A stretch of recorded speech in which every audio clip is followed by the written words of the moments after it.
and welcome to this InSync Technology RC Expert video. Today, I'm absolutely delighted to welcome founder and CEO of Mr. MXF and Standards Vice President of SMPTE, Bruce Devlin. Welcome, Bruce. Thank you, Paola. Really pleased to be here. Great. So if you don't mind, I'll launch straight into the questions that our audience are interested to hear. How is globalization of content changing at the moment? What changes are happening in the industry, both technically and commercially? An excellent question, possibly the question. It's probably not escaped your notice, but there's this little pandemic going around the world that has changed people's behavior somewhat, pretty much globally. Now, all the way from India to the UK to America, Asian countries, everyone's locked down. Everyone's turning on some screen at some place in their house and watching content. And so actually, companies that have got a good globalization technique and got their content already into lots of territories, they're doing okay. And those that haven't managed to achieve that, they're really desperate to try and do that because there's not many live sports going on. There's not many stage productions going on. Most of the world events are either covering some political leader doing something good, bad, or ugly. So really, we're stuck in front of these screens. So there is a big drive to get more content into more parts of the world. And there's also been some of the bits of the industry have been changing to try and adapt to that. So there's been a big migration towards cloud working because once you've got your stuff in the cloud, it's easier to go to more countries. There's new organizations like the Entertainment Globalization Association that's just popped into existence. And it's not just getting stuff from the English-speaking countries out to foreign countries. It's also getting material from a whole bunch of different territories into territories where they've not really been seen before. That's really interesting. I've been reading about a SMPTE group on IMF and internationalization of video. What's the focus of this group and what progress have they made so far? Oh, really good question. You're probably familiar with IMF. It's the slowest burning big thing that SMPTE's been pushing recently. And the whole raison d'etre of IMF is to take content and make multiple versions of it, whether they're for internationalization or localization or just getting it to different audiences. But one of the key things is to try and get some automation into bits of the industry that are, quite frankly, a bit boring. So, for example, if you have to deliver your content to a territory where they have to do lots of compliance editing, you do a certain sort of edit to remove the bits that are not appropriate for that territory. Now, it's really nice to be able to then reuse those edits in a similar territory, which have similar rules about nudity, swearing, visibility of ankles in dresses, those sorts of things.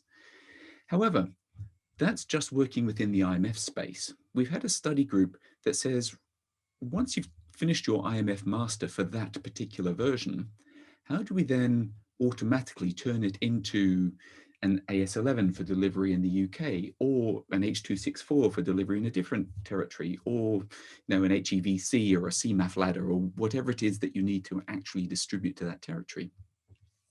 And so the study group was looking at the sorts of things that you need to do. Is it the right frame rate? Is it the right bit rate? Are there different aspect ratios that you need to deliver? Are there extra audio components that need to be put in?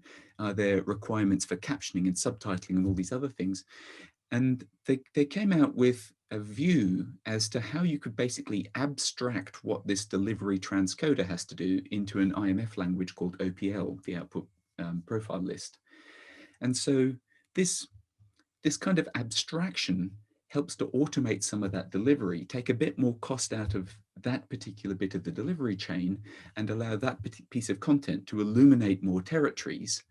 And really, that's what we're trying to do. We're trying to get more content to more territories for less cost so that that overall value chain looks better. And particularly, this will be interesting for companies like InSync. The frame rate piece is always one that's difficult because you want to try harder for high value content than for the lower value content.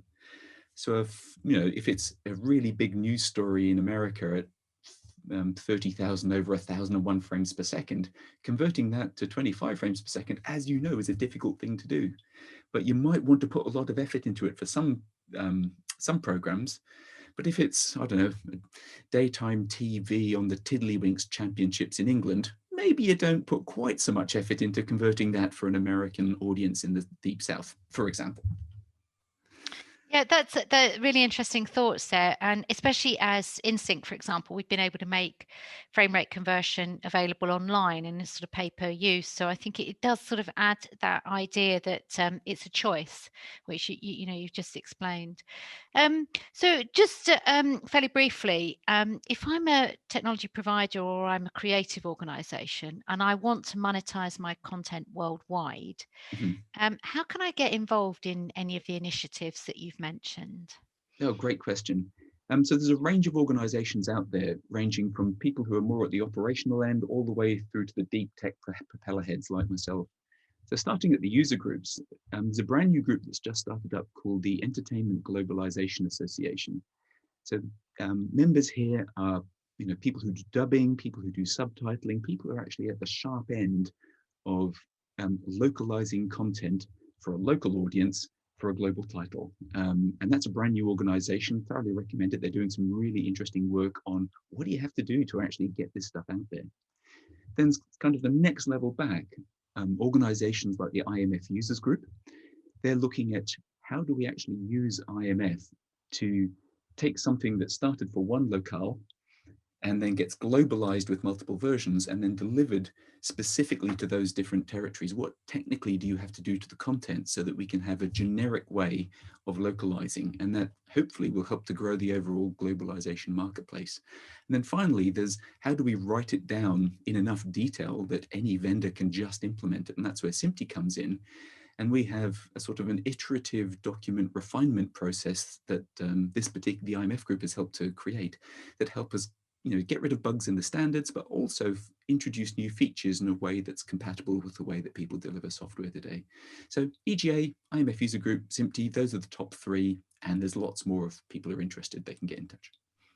That's great, thank you. And in fact, we'll be putting those links onto the InSync website so people can follow up and get in touch with those organisations. Oh, that's really fantastic. Thank you very much for your time, Bruce. And we're all very grateful and talk to you again another time. Thank you.